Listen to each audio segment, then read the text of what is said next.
Welcome back. Well, the competition has started off with a vengeance, certainly, with Simon Flint managing to come out on top after the first event of this final. It's been a pretty tough challenge for him, but there he is. There's the man who toppled the cars and got the fastest time, and he takes the lead.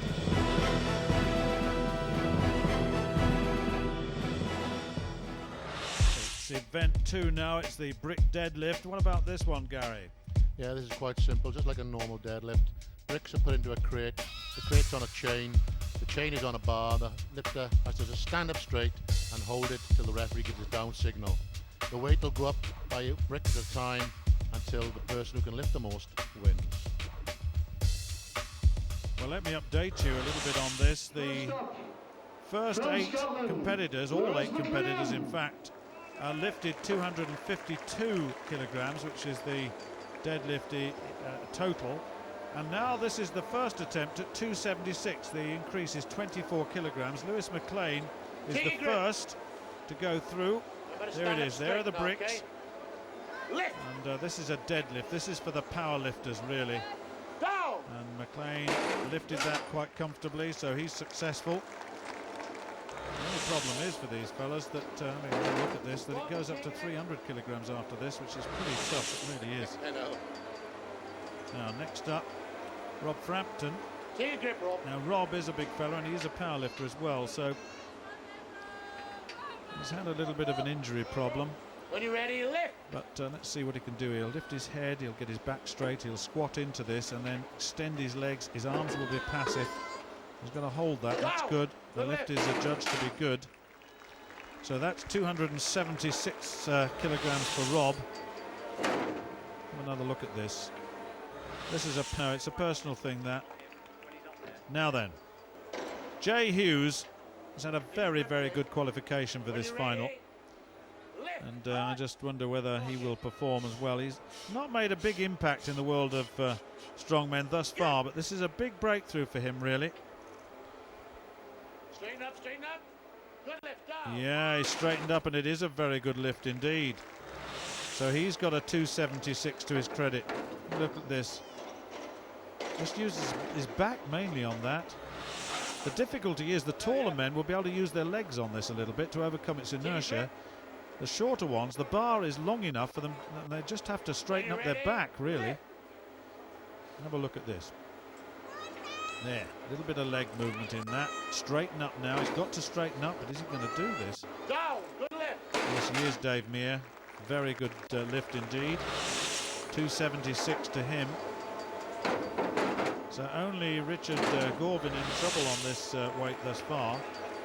Incidentally, Glenn Ross has passed at this weight. The defending champion. Jimmy Marcoux here. Take down. There's no call. Don't lift, Jimmy. Failed. He said no lift. Well, that's very, very unlucky. Now that's a big, big problem. Let's have a look at this. Doesn't quite get upright, does he? No, that judgment's right. Doesn't quite get upright. And now Simon Flint has passed as well. And we're going now to 300 kilograms, and this is Lewis McLean. Well, this is really going to be very testing. He's got 276 to his credit, but this is tough. Now, will he get upright? He can't get upright. No, he's gone on that one. So he's got a 276. He's got to be in the upright position. There, he's still arched, that back is still arched, nothing straight about that. Rob Frampton then, another one at 300.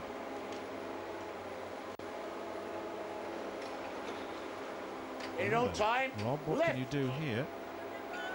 He's got his 276, 2 successful lifts so far, 252, 276. He's only struggled, no, he said, so he's gone. He's out. 276 for him. And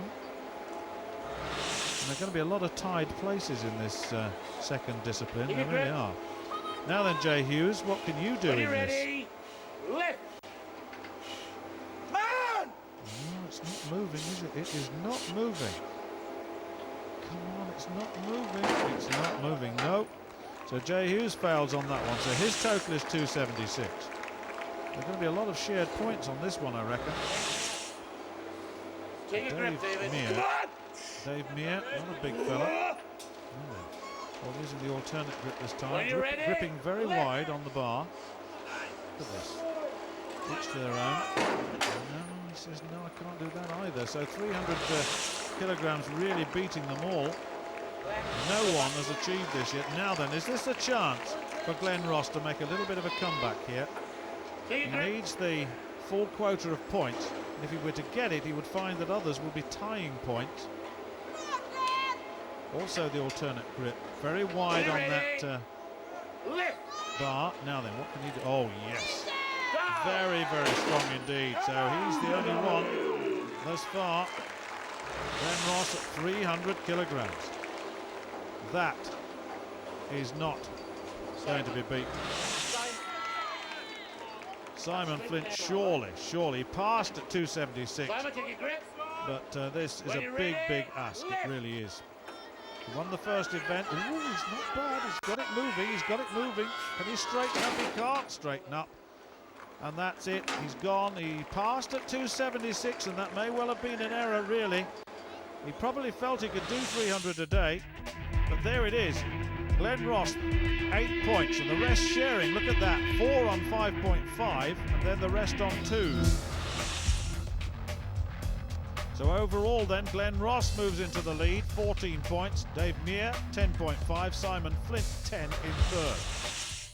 Well, it's on to the stone and anchor now. What about this one, Gary? It looks a little bit interesting, this one. Yeah, this is a very difficult one. The athlete has to lift up a big stone, run 15 metres with it put onto a barrel, then run back down the course, pick hold of a handle of a 360 kilo anchor and drag it back 15 metres. This is a test of endurance like nothing else. Fastest man wins. Well, this is all in pairs. Rich Gorvin on the near side, then Lewis McLean along with him. So there'll be a competitive element in this, of course, against each other as well as against the clock. They've got to get this stone, carry it 100 and or carry it 15 metres, put it on the barrel, and then they've got to drag the anchor right the way back. They've got to get back to the start line, then drag that anchor. Now that is a pretty tough anchor. That's a very big anchor indeed. And this is the difficult part of it. And we've now got, there's not much movement at all, really, is there? Lewis McLean is going quite nicely here. But Rich Gorvin is struggling a bit, and it's gone down again. It's a very, very heavy chain and anchor this. But no, I think Rich is going to be in a little bit of trouble here. He's not moved it very far at all. And Lewis McLean, this is against the clock, of course. Come on, they're saying from the sideline, but there's no rhythm, no momentum at all. He just can't overcome the inertia of this object to get it moving. And I reckon that's going to be it. Certainly Lewis McLean is trying desperately. There's 15 metres the whole journey, but Rich Gorvin's given up, and that's going to be less than 5 metres he's moved that. So he'll go down without a time. He's trying hard again. Lewis McLean has given up as well. He's almost to the 15-metre line, but he's going to try again. Let's have a look at the time, of course, 90 seconds. Time is up, and he didn't quite make that, actually. So he's got to get the anchor over the line, not the edge of the chain. So Rich Gorvin at the hand there, which might have been a difficult thing to take on board. Well, this is difficult enough, getting this stone close to your body to get it onto that barrel, but when you have to run back 15 metres and it's the anchor itself that has to go over the line to give you the overall time, which it didn't achieve. So it's 4.5 metres and 12.25 metres for Gorvin and McLean respectively. Rob Frampton and Jimmy Marcoux coming up now.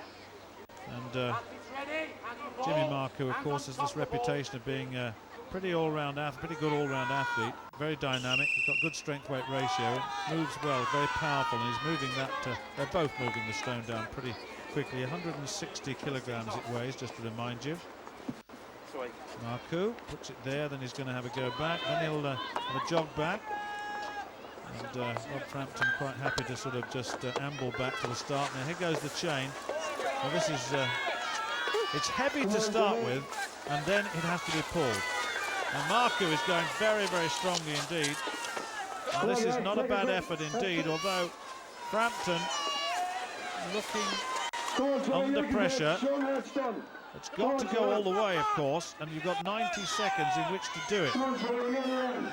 So Jimmy Marku looking very close to the line. He's got to get the thing over the line.